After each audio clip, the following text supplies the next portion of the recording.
Woo, what's up, y'all? Look at that. I'm on my lunch break. I'm like, you know what I'm going to do? I'm going to go live.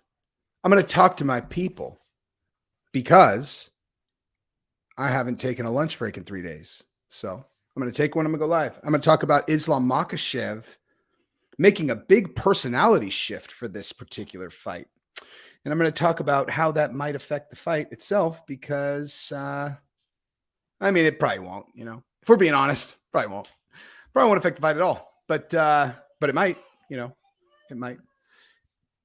There are some other things going on too, but I found this particular article about Islam very notable. All the things that he said. He said some things, like he said some things.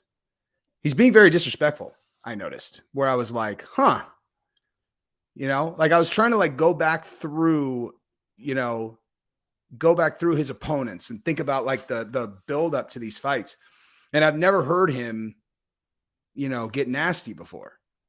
Like I've never heard him get nasty. I've never heard him say a thing like, my opponent's a joke because he called out these guys and then act like he doesn't understand what that's my only issue with that whole thing. And what I'm talking about specifically is he was like, Charles is an embarrassment. He called out Connor and he called out Nate. Embarrassing. And I'm like, I'm kind of like impressed that Islam thinks that that's embarrassing because I actually believe him. Like, I actually believe him that in his mind that like, that's like somehow embarrassing. Cause the reasoning that he gave was he called for Nate Diaz and Connor. These guys haven't won in 5 years. They haven't won in 5 years. Why is he calling them out? And then when they ask him to fight me, he wants more money. And I was like, well, I feel like he's being pretty consistent, Like I feel like he's being pretty consistent. If he's asking for Nate and Connor and then ask for more money, sounds like he's after money, Like money is what he's after, which is totally understandable and actually smart, like smart. There's two sides to the UFC business or the combat sports business, right? Like you've got the business side of it, which is I want to make the most money possible. If I fight this guy or this guy, I will make much more money. So obviously I would love to fight those two guys. And then there's the other thing, the purist thing, which is I want to fight the best in the world and I want to test myself against the best. And I want to see if when I say I'm the best fighter in the world, if it's true, if it's true, even if it's only for a day, even if it's only for a day. Now, because that's the thing, dude. I was thinking about this lately. Actually, I don't want to get too derailed. Don't let me forget that point about the amount of time that you're the, best fighter in the world. But like, obviously the more, I don't know, the more like the purest way of looking at it is more kind of like that's dope, like they want to find out if they're the best. But the money thing is certainly more practical, dude, like is obviously much more practical because a fighter does not have a lot of transferable skills in most cases, not all, in most, in some cases, these guys are super capable, super smart, and can go be successful in other things. But that is definitely not that's not common, Most of these times to be at this level, they've dedicated their entire life to martial arts at the expense of all the other things that you would potentially do in order to set yourself up to be able to make money later. It's why it's the highest stakes game in the world.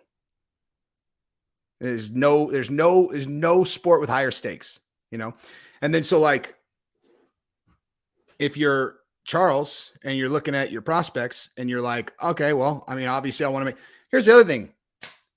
Do you guys think that Nate Diaz poses a very big threat to Charles Oliveira?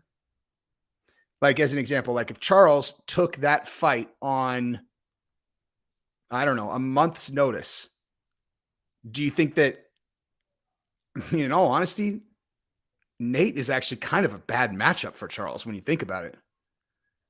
In all honesty, stylistically, Nate is not a good matchup for Charles at all, actually. I can't believe I'm saying that, but it's true. But nonetheless, he certainly poses a lot less risk to Charles than Islam Makhachev, right?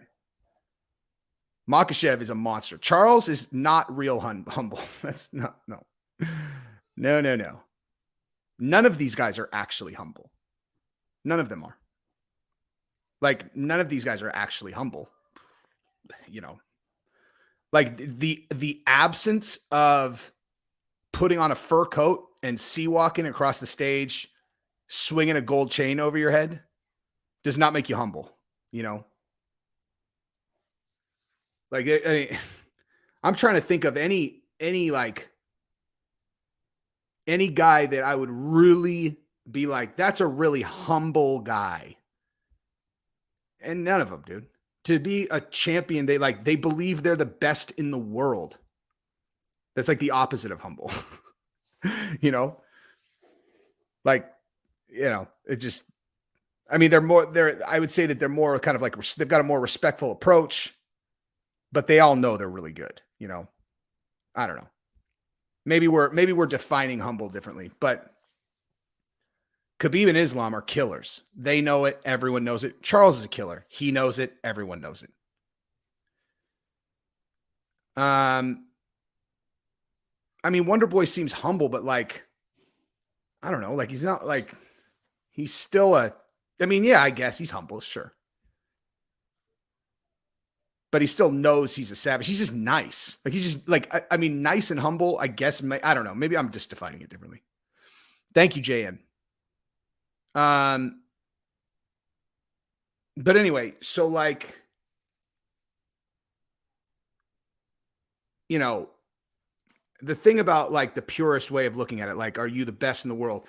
That I've just been, I was thinking about this like the other day where it's like, when there are these situations when someone kind of upsets the champion, like as an example, Juliana Pena, when she beat Amanda Nunes in the first fight, not, very, very unpredictable outcome. But like ultimately these fighters are fighting to be the champion for money, but also to know they're the best in the world, And the thing is like, if a person beats the champion, even if in the rematch, the champion smashes him, that day, black and white, there's nothing, especially if it's by stoppage, there's nothing more definitive than a stoppage victory in combat sports.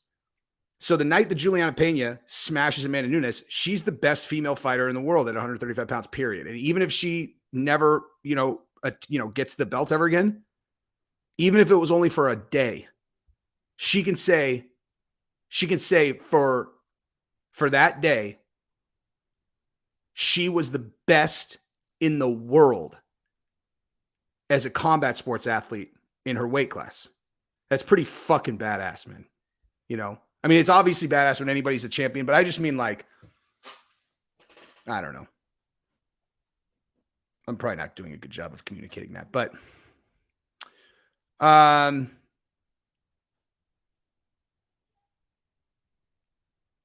yeah. You know who's humble? Me. At things that I know I'm not good at yet.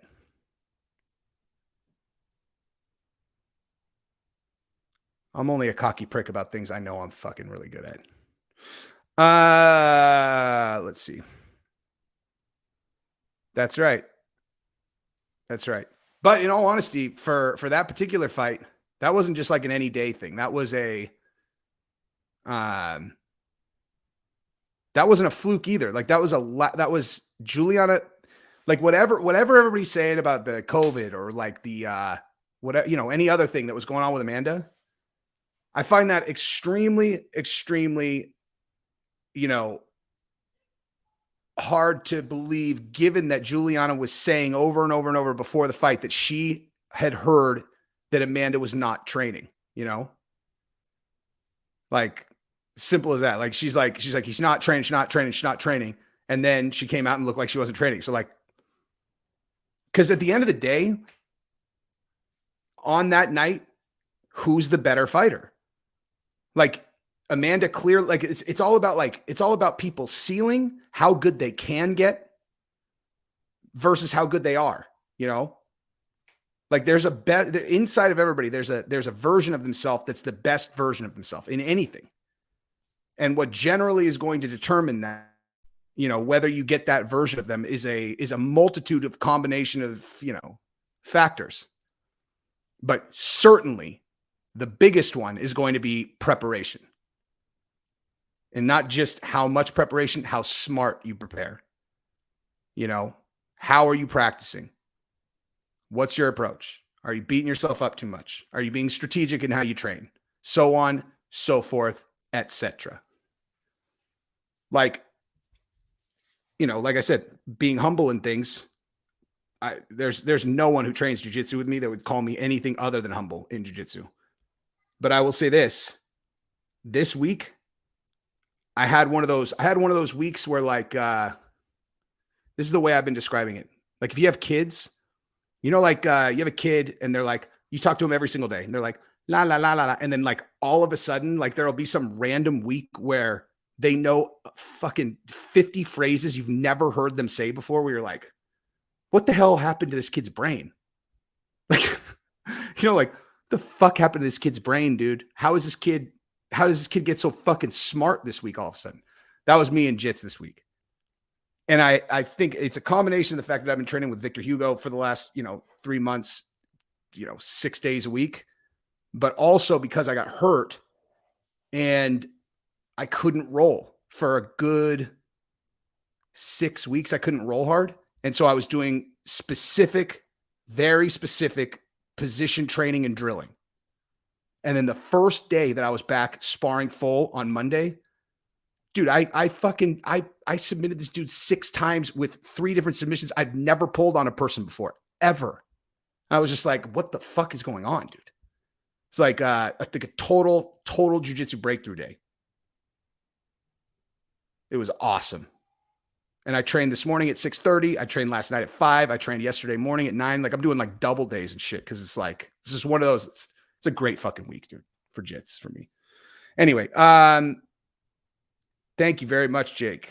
Hi, Jesse. First time live in a bit. First dono. Hope you're well. Agree. It wasn't a fluke. Look at the first fight during the walkouts, during the intros, Juliana. Oh, for sure, dude. Thank you for the super chat. I totally agree. Like, it was like,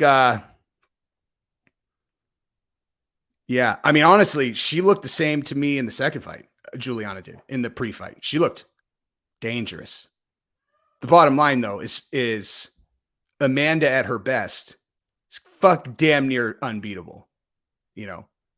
Like, Amanda at her best, she is damn near unbeatable. She's the best of all time. Girls. She's like, if you really like look at her, it's like she's strategic. She's not just, she's not just powerful. She's strategic. She's powerful. She's crisp. Her power is just devastating. Devastating power. Fucking devastating power. And she doesn't have any weak points except maybe her gas when she's not, when she hasn't trained, like when she hasn't gotten her gas tank as prepared as it needed to be.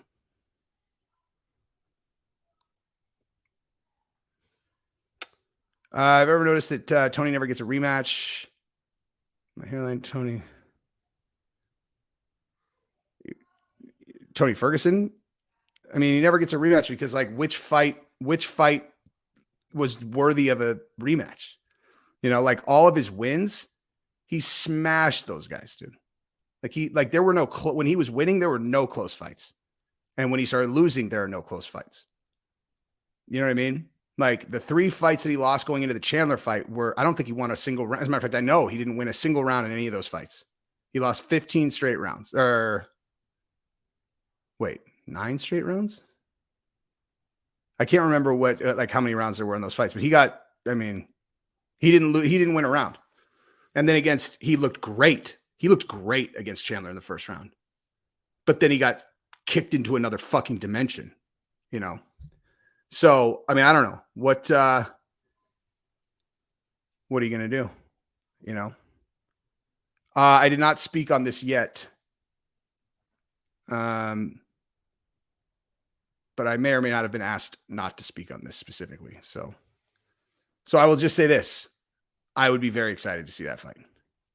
I'm 5'10".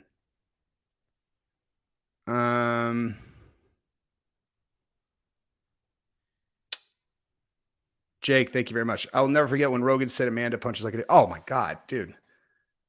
I'll tell you right now that if you put her, if you have her punch one of those machines that measures power and you put her up against like dudes,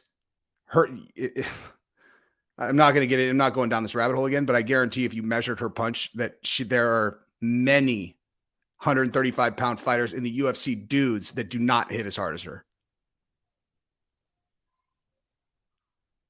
You know, nobody at 35 that you would think of that has big power. You know, not like Cody Garbrandt or someone, not like someone who has, you know, real heavy hands, probably, but like I would literally bet my life on that.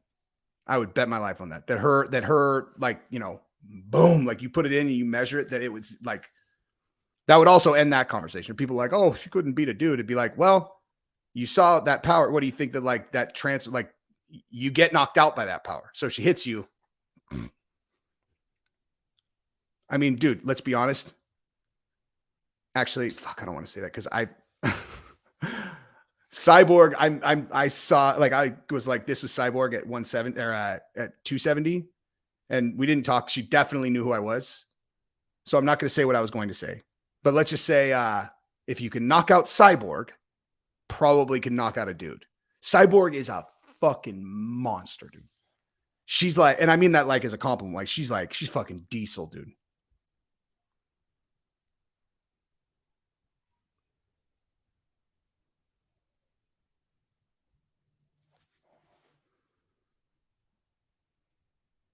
This is what I'm going to suggest on this conversation. I want you guys to go to like Bisping, go to Bisping's live stream, or you know what? Here, let me try this. Let me just put this to bed once and for all. If I am not a credible enough source for you guys, let's do this.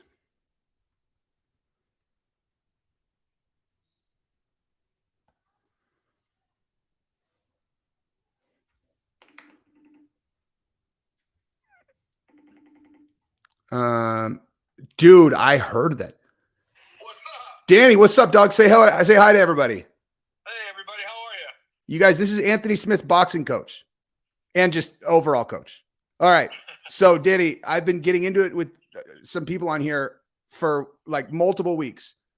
Okay. If Amanda Nunes lands a clean shot on a 135-pound professional UFC male fighter who does not have an absolutely titanic chin, are they getting knocked out?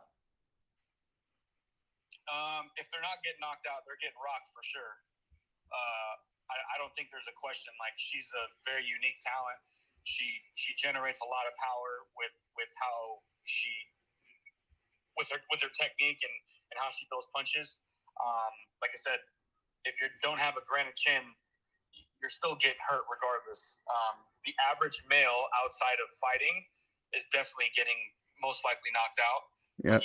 Even high level fighters can with 4-ounce gloves, man, and at that weight, and if you're that weight on the receiving end, you're gonna get hurt. Yeah, you're definitely gonna get hurt for sure. Yeah, dude, I was going back and forth with them the night after 277, where like, and like a lot of them were like, they're like, what I said was, I was like, look, Amanda Nunes against many professional 135-pound fighters. I'm not even talking about UFC, just like middle of the road guys. She'd win, dude. Like she would win against like in striking exchanges. She's not lost, or she's not, getting smoked or anything like that. She's definitely holding her own. Yeah.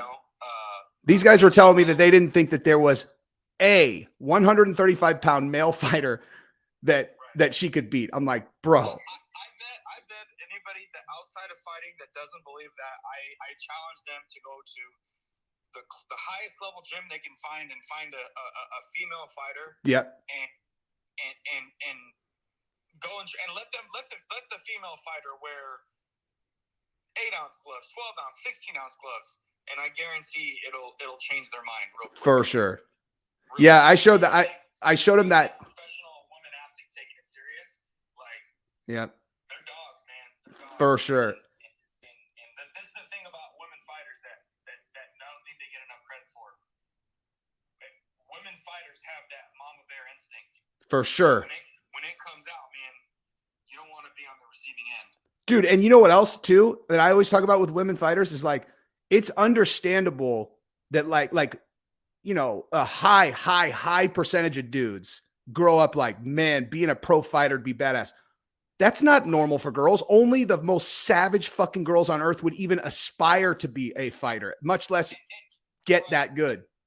And the crazy thing is like everybody accepted it with Cyborg, and then like Nunes beat Cyborg, and then she doesn't get that same kind of, I guess you can call it respect that she can hold her own against male fighters in a training room. Like, yeah, the hurdle that they have to go over mentally just to be in the same room is enough already.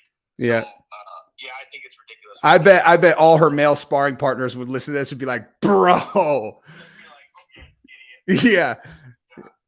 What do you got going on? I'm actually in the line at Costco waiting to get gas. Nice, dude. See? Yeah, I gotta get gas at Costco because we're getting killed at these regular pumps, man. I know for sure, dude. Are you going to Salt Lake?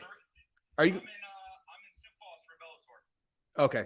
All right. Well, cool. I got a kid on Bellator tomorrow night. Nice. Well, good luck. Are you going to Salt Lake next weekend? No, I don't have anybody. So just Bellator. I got LFA in a couple weeks. Nice, man. Well, good luck, dude. Who you got going? Who you got going on for Bellator tomorrow? First fight of the night. His name is Maya. We call him Maya. College wrestler, undefeated. Every once in a while, Bellator will do an amateur fight if they're two super high level amateurs, and we have an amateur on a Bellator card, like I said, which is very, very rare. And he's fighting another college wrestler who comes from a really good gym, really good coach, training partner. So I'm super excited. It's a big opportunity for Maya. And I'm like I said, I'm confident and prepared that he's going to get the job done. Nice, man. We'll send him luck from me and everybody else is watching. We will, brother. All right, brother. See you later. Hey, yeah. You guys still got to watch that video. I've been dealing with all the weighing crap. Oh, yeah. You'll love it, dude. Later, bud. Later. Anyway, so don't take it from me. Take it from a much more credible source. Okay, so do I think it's worth putting some money on Diaz over Chimaev? Long shot for sure, but I think Nate. I think people have forgotten how tough Nate is. So, like, I mean, do I think? Well, let me just look at what the odds are. I mean, I assume they're probably pretty long. But here's the thing. The only reason that I'm even kind of like hesitating on this is just because I think that's a bet a lot of people are going to make, which means the odds might not be as good as they should be. You know what I mean? Hang on. Let me see. So, damn, wait, let me look at the, okay. So this weekend we got Vera and Dominic. Damn, Dominic's a plus 200 underdog, huh? That's interesting because this is, I'll talk a little bit about that fight after this too. Okay, then Usman versus Leon. Leon's plus 270. That's about right, I would say. And where is Rockhold and Costa? Okay, so they got Costa. Damn, they got Costa at minus 285, huh? Dude, people have no faith in Rockhold, man. Especially given he only has one weakness, dude. One. Literally one. I mean, I know he gets caught with the same thing every time, but dude, if he doesn't get hit with that left hook, dude, he is anyway. So Nate is a plus 725. So you get 7-1. I mean, is it impossible that Nate wins? Of course not. It's miles from impossible. Miles from impossible. But like, you got to understand, like, I mean, basically, this is what I would say. You know, I'm going to assume that you're one of us. So that I like most of the people that I talk to, like I know we're doing this ridiculous shit with Amanda, but most of the people I assume I could talk to like a grown up, like an MMA, like well-versed MMA fan. So I'll talk to you like that, 'cause I'm sure that's what you are. It's like, you know how this fight, you already know how the fight has the capability of breaking out. It's like, you've got, like, Khamzat is going to test Nate's ground game for sure.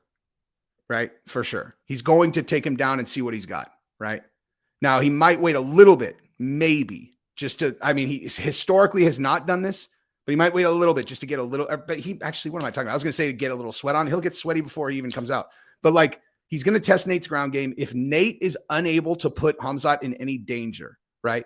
Like if Khamzat takes him down and Nate is not able to create like danger to Khamzat off of his back, then it's going to get rough. He's going to get smashed. Like Khamzat's just going to smash him from the top.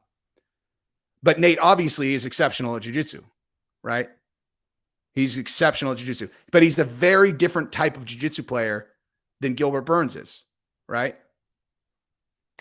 I mean, as far as you guys are concerned, the only reason I need to train jiu-jitsu guy to speak intelligently about it, which I think I'm getting there at this point. But like Nate is the kind of guy where he's on his back, you're always in trouble of like a triangle or some kind of thing that having really fucking long limbs makes it challenging to like, to feel safe against. He's got a great guard. Gilbert is explosive, fast, and technically sound. Nate is technically sound, long, and knows what he's setting up, etc. But like, I haven't gone back and watched the Khamzat and Burns fight to know kind of like, I haven't like looked at it. As a matter of fact, I don't think I've ever watched it on TV. I was there, but like, I know that Gilbert attacked an arm and Khamzat pulled out of it, like Khamzat pulled out of it. And then he was like, I'm not going down there again. Right. Which was smart.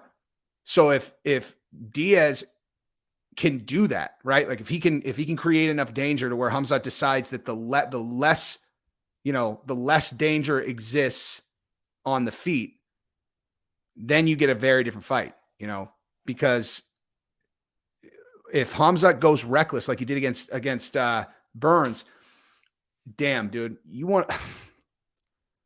I don't know if these guys, if Hunter and them are thinking this diabolical, but I'll tell you this, like if you really go just absolute dick deep in the details of this particular fight, because like I said, I talked about this in my video earlier this week, and I was saying that I think that this card is being set up so that if Nate doesn't show up, they're going to cancel the whole card. As a matter of fact, I would say that's a certainty now, unless they add another fight to this card. This card is a non-starter in terms of going off in the event that there's no headliner. You cannot sell a pay-per-view with that card without Nate and Khamzat on it. Here's the other thing.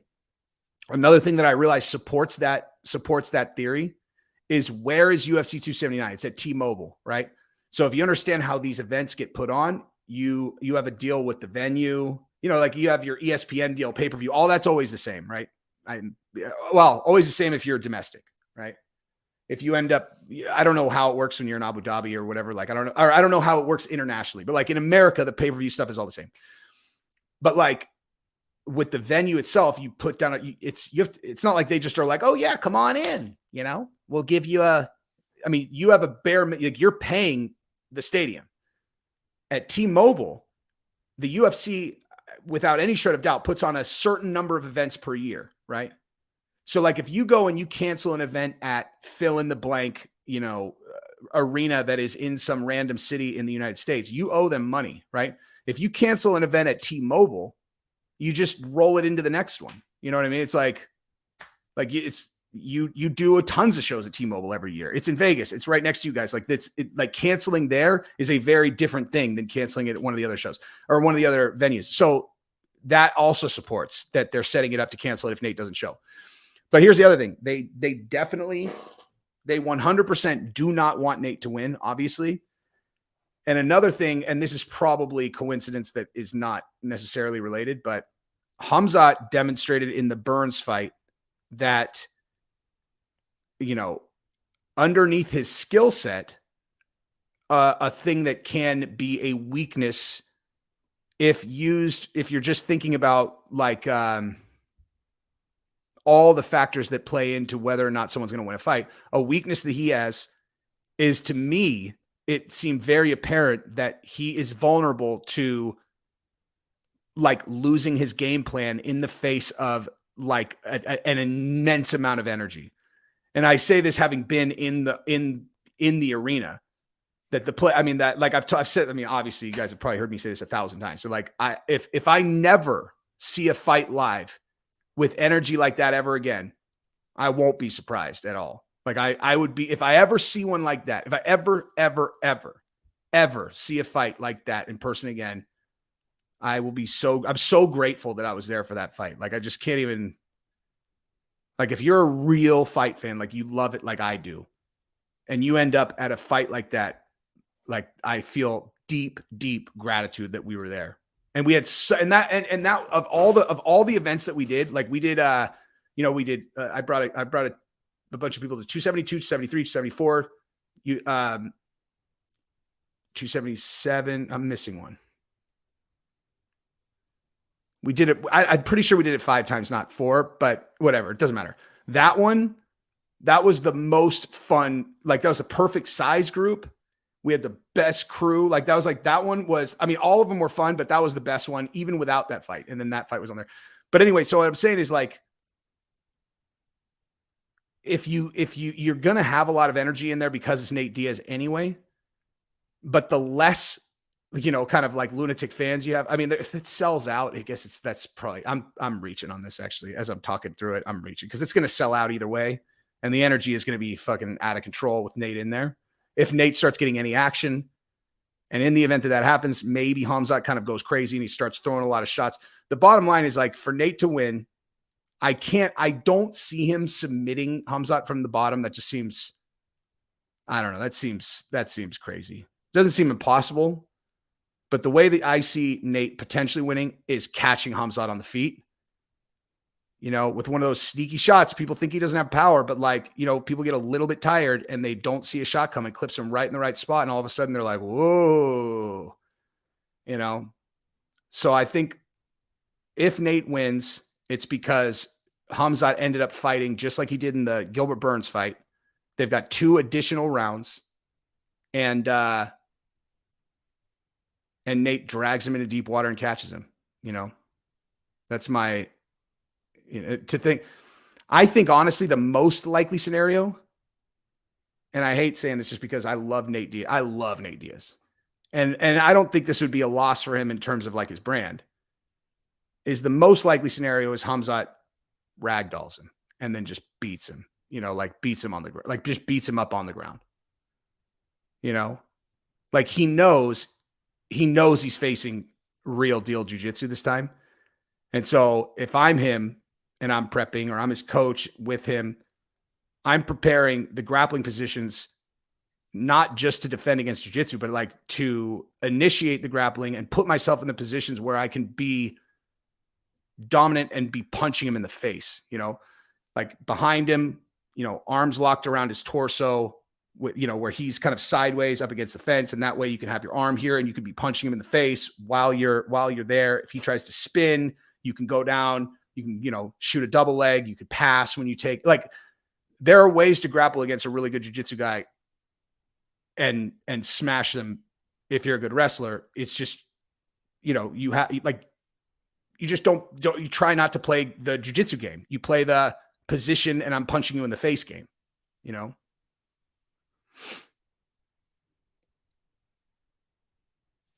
See, I don't know, man. Again, this kind of thing, it feels like we're underestimating how good Gilbert Burns is again. You know, like Gilbert Burns is so good, dude. And he's fast. He's so fast. But we'll see. We'll see.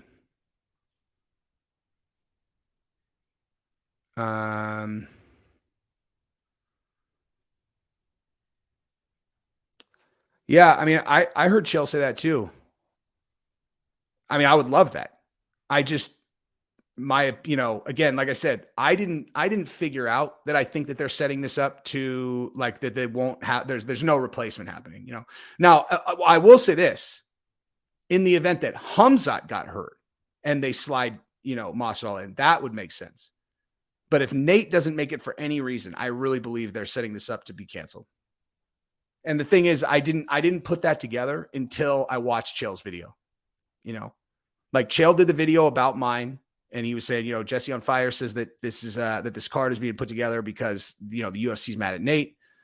And then he said he looked at the card and was like, I don't know anyone on this card. I don't know like what happens if one of them doesn't show up. And so obviously I watch, like fucking Chael Sonnen talked about me on my channel or on his channel. So I was like, I definitely watched it and then, was like, wow, let me think about how I'm going to respond to this thing. And then, so I really thought about what he said about that, where it's like, if one of them can't make it, this card can't go. And that's when I thought about it. And I was like, oh, I think that's on purpose. They're just going to cancel it, So I would be surprised if there was a backup fighter picked for this event. I think that they'll just gamble that Khamzat's going to be okay. And in the event that Khamzat can't fight, they'll scramble to try to get a replacement fighter. But basically it's like that. The only way that this could go bad, like could go sideways for the UFC and how they've set this up is if Khamzat got hurt and then they couldn't get a replacement fighter that they like. And because in all honesty, who's not going to take a fight against Nate right now? Like I'm being totally serious. Like 170 pounds, top 10. Who's not going to take that fight? The opportunity to get your name in the lights against Nate. I think most top 10 guys would think that they'll be able to beat Nate because everyone always thinks they're going to be able to beat Nate. He's just a lot nastier than you realize once you're in there. I mean, he's lost his, let me see exactly.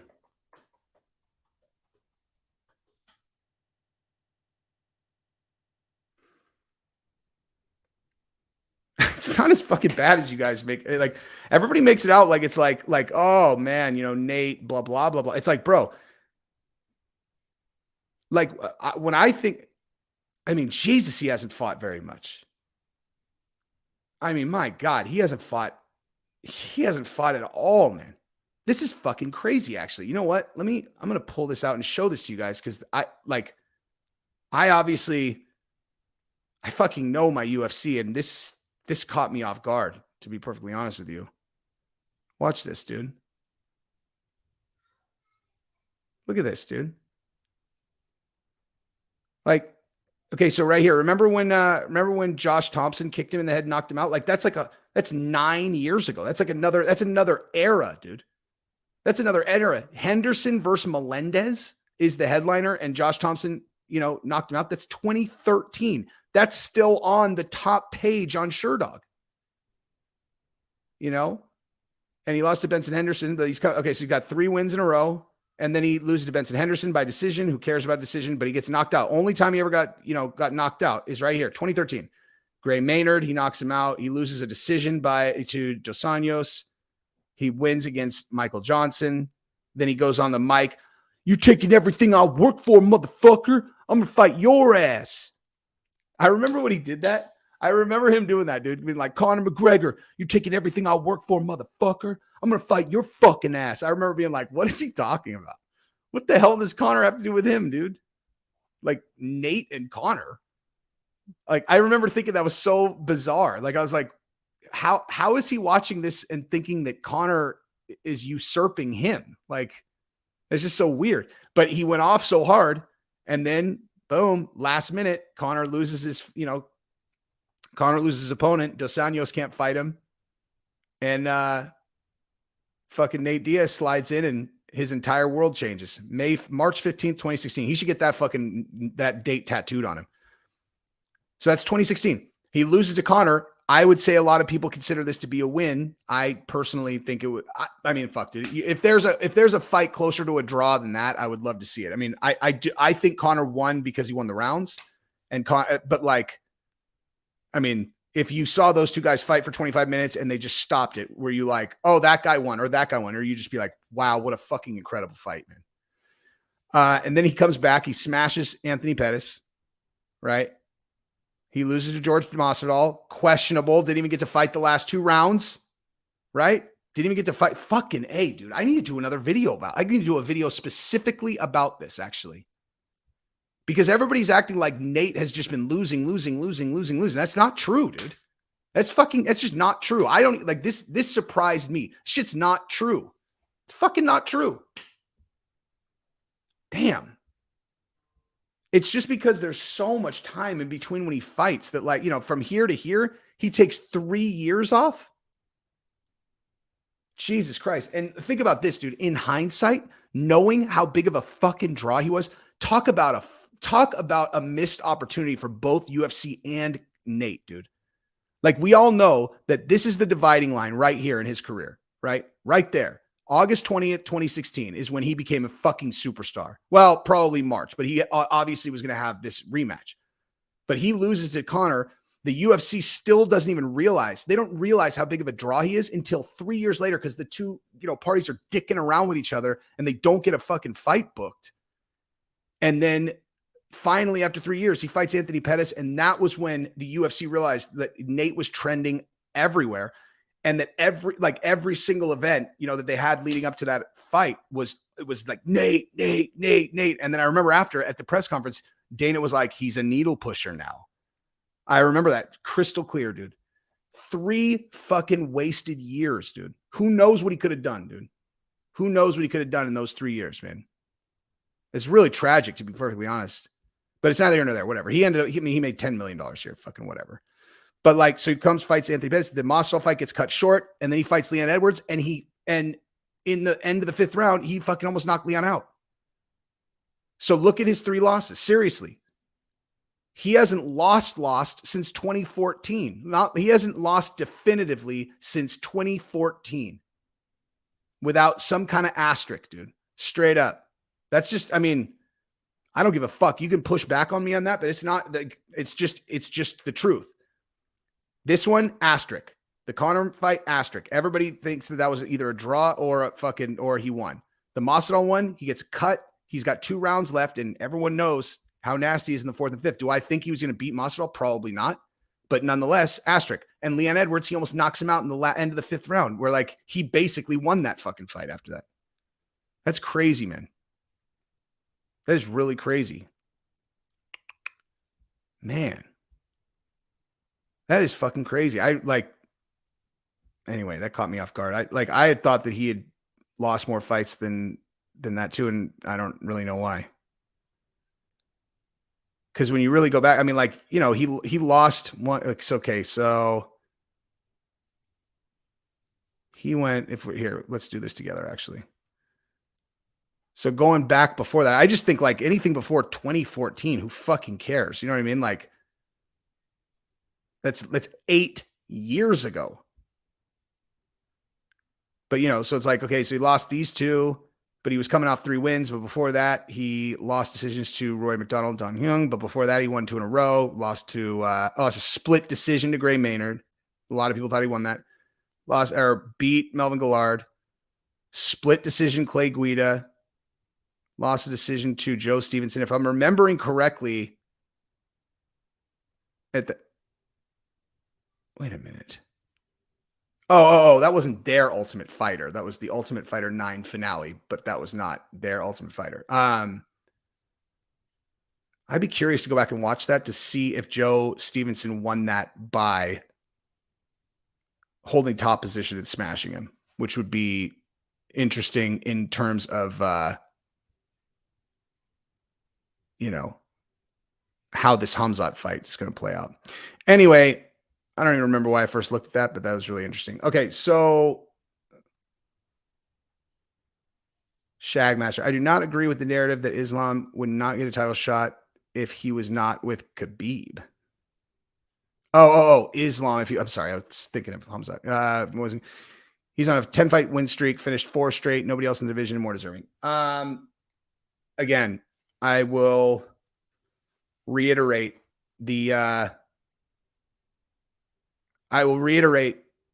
deserving. You know, in the fight game, deserve is a very complicated, a very complicated topic,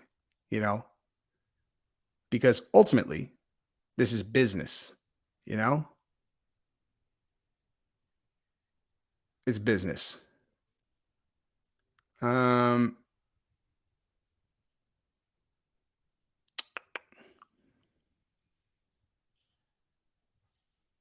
Oh, this is you that posted that? I don't know which one. I reacted to a bunch, but all of them were fucking awesome.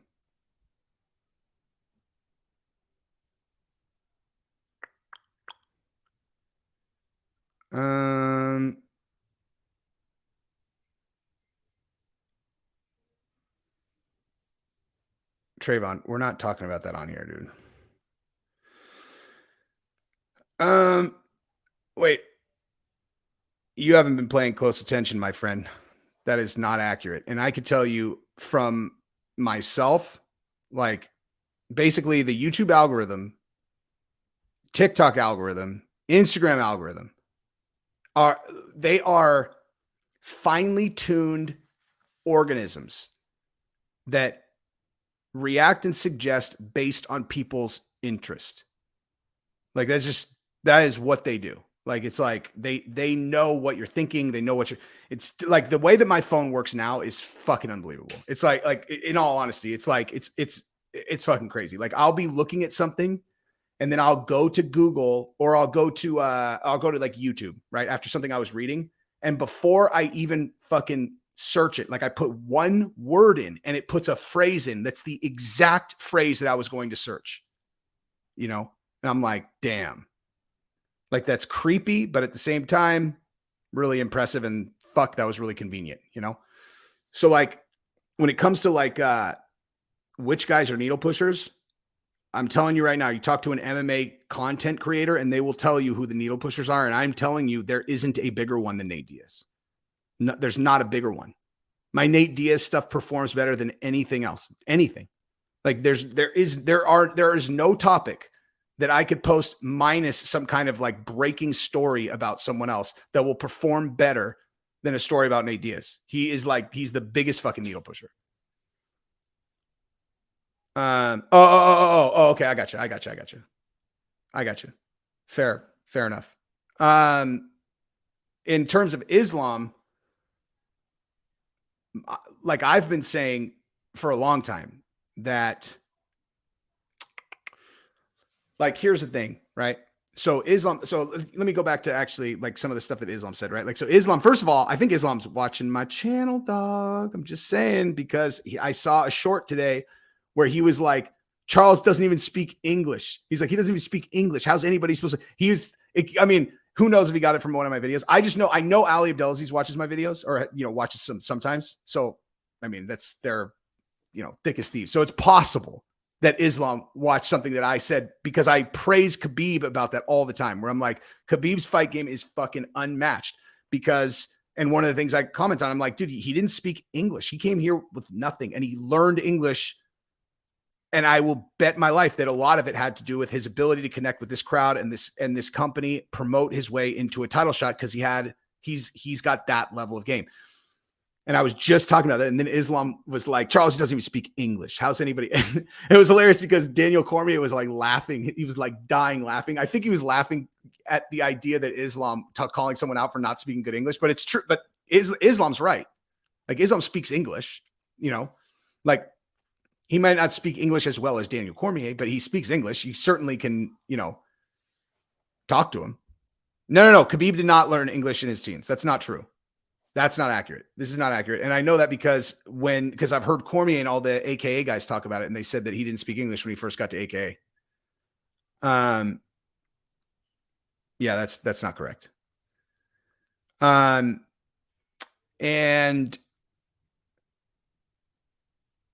But anyway, so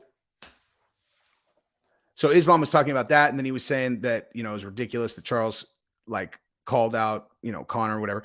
But here's the thing, like so one thing that I'm pretty sure about, I usually feel like I have my finger on the pulse when I'm watching like what Khabib's doing. In some cases, obviously, like what I want the outcome to be may get in the way of me seeing what's actually going on. Like as an example, when I'm like, oh yeah, he's going to come back if Charles beats Islam. I was like, yeah, that'll happen. And then I watched his retirement or his Hall of Fame speech. I was like, fuck. I had texted, with Chandler, because I had this scenario where all this stuff happened and and Chandler got this, and then Khabib came out of retirement. And it was all about like how Chandler would end up with this fucking super fight against Khabib. And he's like, yeah, that'd be awesome. He's like, the Khabib's not coming back, dude. I'm like, you really don't think so? I was like, if Charles fucking smashed Islam and was super disrespectful, whatever, he's like, I mean, anything's possible. And then I watched his Hall of Fame speech, and the second it was over, I texted Chandler. I was like, fuck, you're right, dude. He's not coming back. I would be very shocked if Khabib came back. But anyway, it's neither here nor there. But but the reason I brought that up is because normally I feel like I know why Khabib is doing stuff publicly, because I know he's so in tune to all this stuff in terms of what he puts out, because whenever he has talked about Islam, Charles, whatever, I know what he's trying to do. It's like, oh, he's saying this. People, oh, why is Khabib being so disrespectful? It's like, dude, he's trying to get his guy this Charles fight, of course. What do you think he's doing? So but I know he's walking like a tightrope, in terms of he doesn't he wants to help, but he doesn't want to make it about himself. He always says that, he's like, now it's Islam time, it's Charles time, whatever. So he's very cognizant of not stealing shine off of his guy. But the thing is, in my opinion, the shine that people have is the most valuable thing that you can have in this business in general.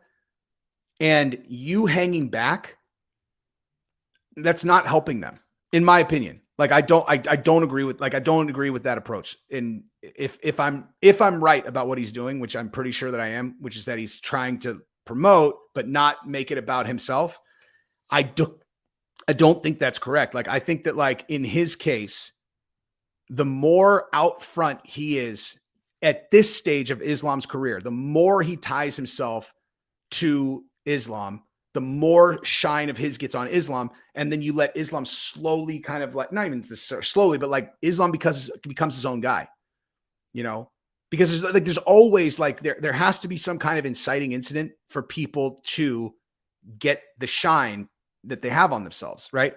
Khabib, you go back, watch any of his fights, leading up to, even leading up to when he won the belt, dude. His inciting incident was smashing Conor. The lead up, the bus, and then leading up to the Conor fight. I mean, he was a pretty big star then, pretty big, right? Pretty big star. All the talent in the world in both fight game and as a fighter. But in terms of shine, drive pay-per-views for an event, he was at a certain level. The Conor fight happened, stratosphere, fucking stratosphere. And jumping over the cage and trying to fight those guys after was just was made his star even bigger, dude, And so and then Nate Diaz, same thing. So I saw someone on here say oh, Nate was a big deal before he fought McNuggets. No, you knew his name. Okay. There's a huge difference between knowing who a guy is and them being a big, shiny, attention driver, there are tons of guys from the UFC that if you saw them in person, you'd be like, oh shit, that's fill in the blank. Right. And so in your mind, you're like, oh, that's a UFC star. And it's right. But no, I mean, yes, it is. It's not weird for you to be like, oh shit, I recognize that's, that's Uriah Hall, who just retired. Congratulations on an incredible career, by the way. Or I don't know, that's Jared Cannonier. Oh, fuck, man. That's a UFC star. That's Jared Cannonier, right? So Nate was one of those guys where you're like, oh, that's Nate Diaz, right? But That is a very different thing than what I'm talking about. There's a very select few guys that are big, shiny UFC objects. That's why the UFC is fighting so hard for Nate, because he's one of a very small group, you know, and Khabib is one of the biggest ones, And so, like I always said, I'm like, if he's bulletproof confident that Islam's going to win the fight against Charles, if he really wants to turn Islam into a star, like you want to bet everything on Islam, you want to really fucking put your money where your mouth is for real, and not money, but like put your money where your mouth is. Publicly state that if Islam loses, you'll fight Charles, because you're not intending on doing that because you're so confident Islam's going to win. But if he did that, if Khabib did that before the fight, he would turn Islam into a fucking superstar, as big of a star as Islam could be, you know. And that wouldn't, I don't even know, like, if I would even be able to, because I know Khabib would be like, no, that's making this fight about me. And I'd be like, it's not, dude. Like, it's really not. Like, I know it seems that way, but it's not. What you're doing is you're driving eyeballs. And it's like, I don't even know if I could even verbalize why I know this would work, but it would work, you know? It's all about the transference. It's about the, like, whatever this thing is, like this thing that you can win in a fight. Like when you go in there, you fight a guy and you win, like what that thing that you can take from them, right? Like you can go in there, you can take everything from them. You could, like, you walk in one person, you walk out a different person every single time, in the eyes of the public and in the eyes of like the community. You go in one person, you come out another. And what Khabib could do by doing that is make the stakes so fucking high on this fight, you know, to where people will be like, dude, did you hear? If Charles beats Islam, Khabib's coming back. Like, Khabib's coming back. And so people will watch it with those eyes, that amount of intensity and like this, you know? And then if Islam goes out there and he fucking smashes Charles into the ground, beats his fucking ass, smashes him, then what happens after? All the people that intently watched it, because of the shine, their magneticism is, they're magnetically attracted to Khabib, you know, like they are like a magnet to Khabib. And so it's like this, you know, it's like this connection that some people have with the fans, and it's very hard to transfer it. Conor had it, Nate took it, right? Like Khabib has it. That's how he transfers it to Islam. He makes the fight. He puts himself in the octagon with him. And then if Islam goes and he smashes him, then all that shine, all that magnetism that's on Khabib, it shifts over to Islam. You know, I don't know if I'm doing a good job like describing that, but like I'm positive I'm right about that.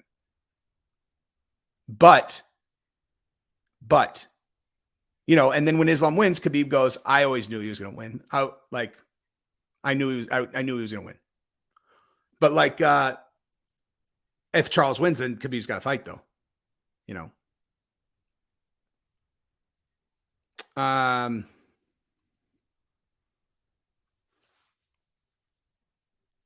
mean, at the same, you know, and also it's like, this is as close to Khabib Charles as you're going to get. I will say, like, I'm not fully convinced that if Charles did beat Islam, and you know, and Khabib had to watch that happen, and then he called out Khabib, I don't know, dude. He might come back. He might. I mean, we'll see. Thank you very much, sir. You want to know something that's really frustrating? Is when you do a video that you know is like really fucking good, like really good, like at least for me, that I know is really funny, you know.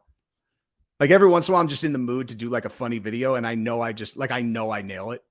And then I go look and I'm like, why is this fucking video not do like this? I want like I wish I could just pick the videos that would blow up, you know?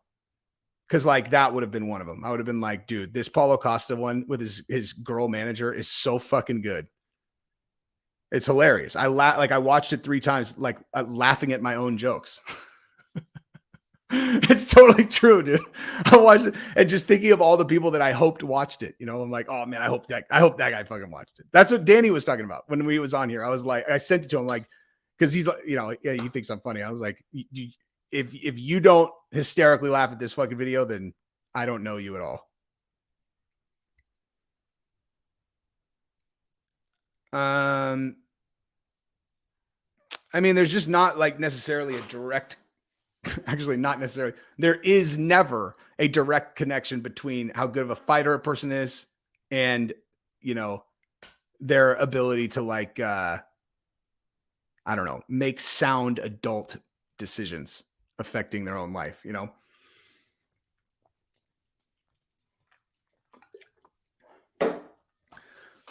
When I made the thumbnail for that video, I looked up his girl, like, look at like his girl is a like is like a bikini model in Brazil. Um and so like if you look up, you know, if you look up like if you look up Paulo Costa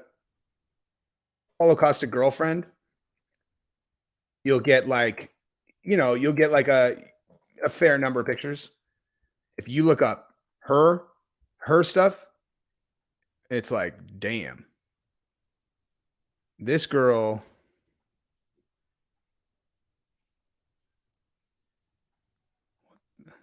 oh here. What the, whoa, is this her?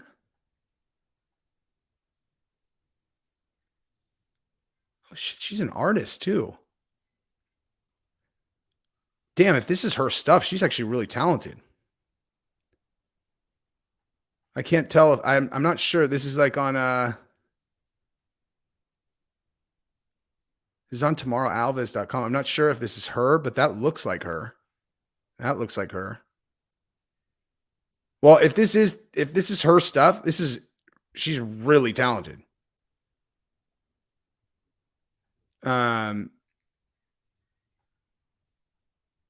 But like,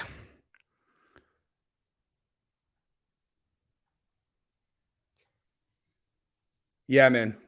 I am not sure about Jesse on everything right now. Just not sure.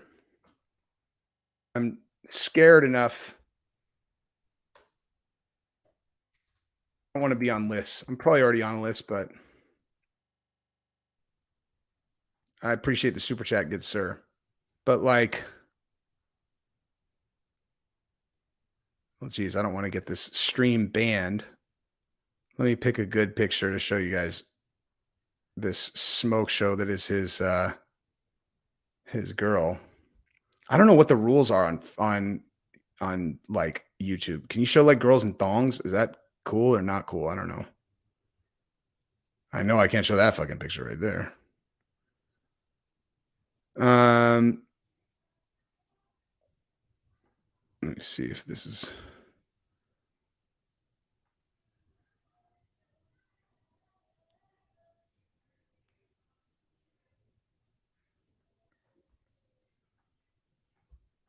That's not a great. I mean, bottom line here.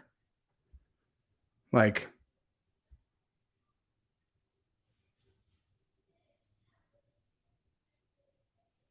she's got a lot of like hot modeling pics, you know? But, and I only bring that up because I'm like, I don't understand. Like, I don't understand. I don't understand how it seemed like a good idea to put her on as your manager. It's like, why not just say you're not going to do a manager, you know? Like, just be like, I'm not, you know, like I decided I'm going to fire Waleed Ismail. Here's the thing, dude. If Waleed was I just read somewhere that he was managing Figueiredo. Figueiredo had a super shitty deal. Like a really shitty deal, dude. Like a super, super, super shit deal. He got paid 200 grand like when he defended his belt. Is this a serious question, dude? No, those are real, bro. Those are real.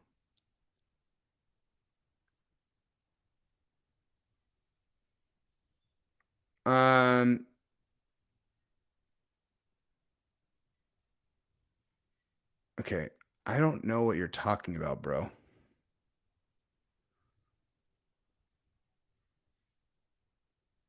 But her name's Tamara Alves, if you wanted to look her up yourself.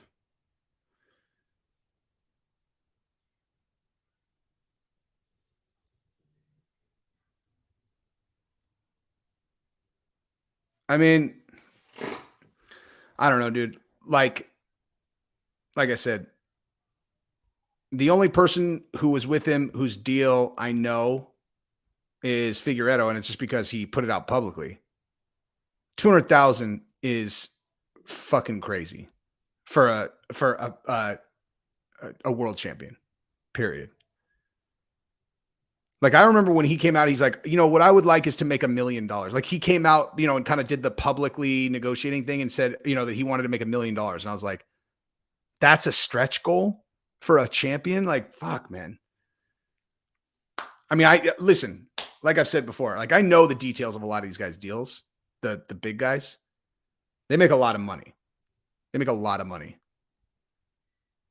But then some guys just get fucked, man. It's like, they really do. Like the guys who have leverage, guys who are a draw, Izzy, Kamaru, Masvidal, Diaz, Connor, you know, those types of dudes, or people who are champions who, you know, have leverage or whatever, like they're going to get out of their deal and they can go somewhere else and they're a threat to the UFC. They make good dough, multiple millions of dollars before they walk into the ring and their pay-per-views come, you know, the pay-per-view back in. But I was under the impression that, like, if a person wins the title, that like the minimum base salary for that was like 500. I thought, or 450, something like that. But like, so like Figueredo's 200. I'm like, Jesus, man. Yeah. Be specific though. Whose mom?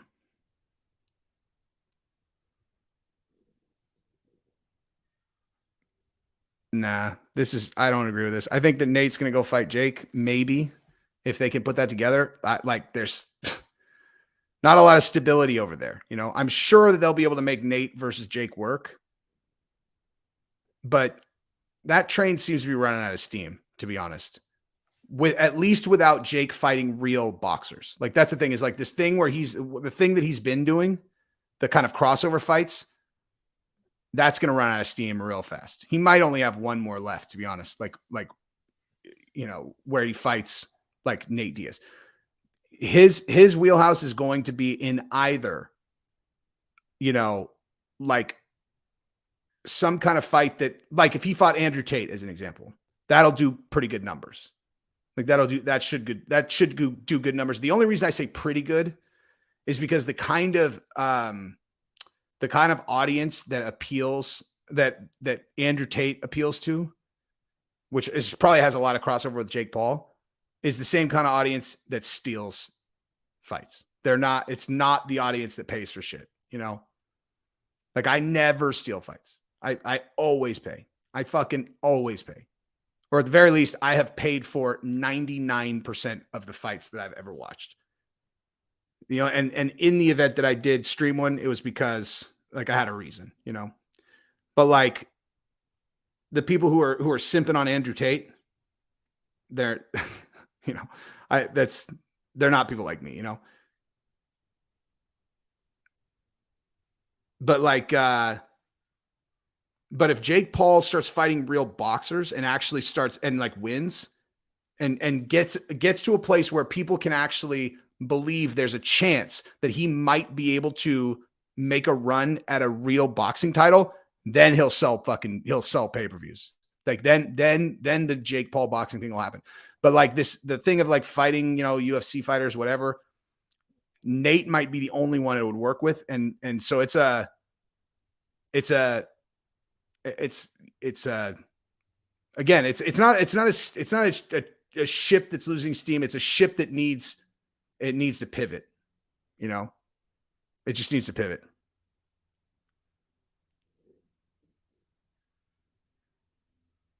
Do I think Andrew Tate stands a chance? I'm sorry, Jake Paul stands a chance against? Okay, sorry, against Andrew Tate in a boxing match? Sure, yeah. When I mean, Andrew Tate hasn't been fighting like a lot recently. You know, he's been retired for a while. He's obviously a real deal. He's also a kickboxer.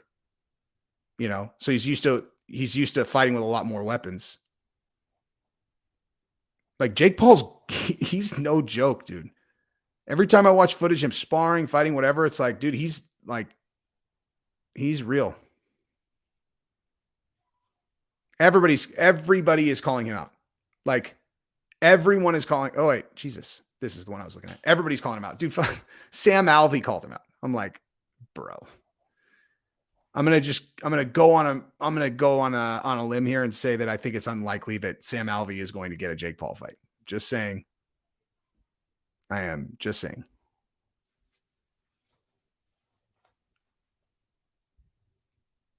I'm going to put this one up just because it's kind of funny because it's so 100% not that guy. That's Jordan Peterson, and he's not addicted to benzos.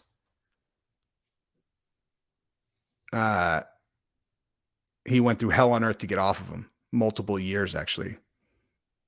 He's a stud. Oh my God. I'm in for a crossover fight, but fuck no, not against MVP, dude. That's a terrible idea.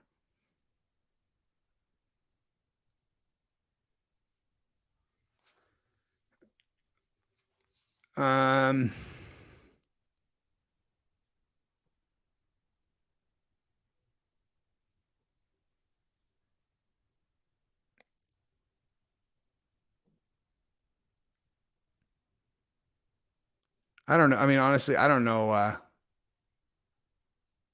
Yeah, that's kind of my point.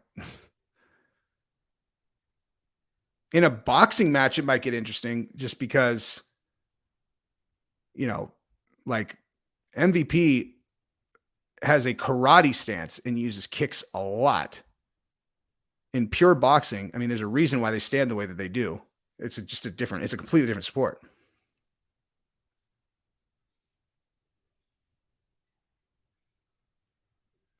Come on, dude. Come on. Andrew Tate's a savage, but he's retired. Izzy is in his absolute prime, and he's the fucking multi-time defending UFC champion in the same exact style specialty as Andrew Tate. Like, come on.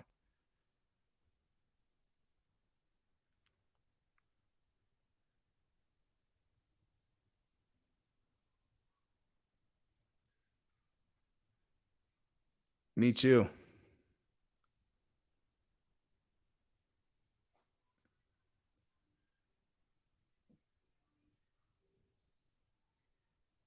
I got to jump in about 1 minute. Dude, I'll tell you why kickboxing is not a dead sport. Go watch the 17-year-old Muay Thai champion in 1FC, the girl. My goodness gracious. That girl, if you ever are like, if she ever says, I love you to you, you better watch that ass, son. Keep that ass in line. You do something that she doesn't like, she'll fucking decapitate. She'll kick your liver so hard that your fucking dick will come out of your mouth. That girl is a monster.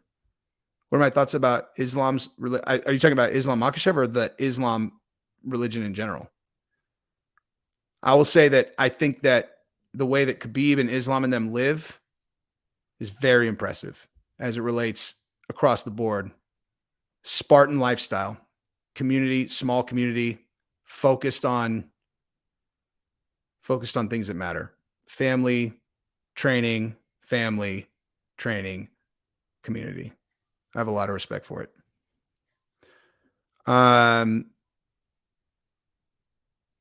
Okay, I got to jump, guys. I got a 2 o'clock. Love you guys. Peace.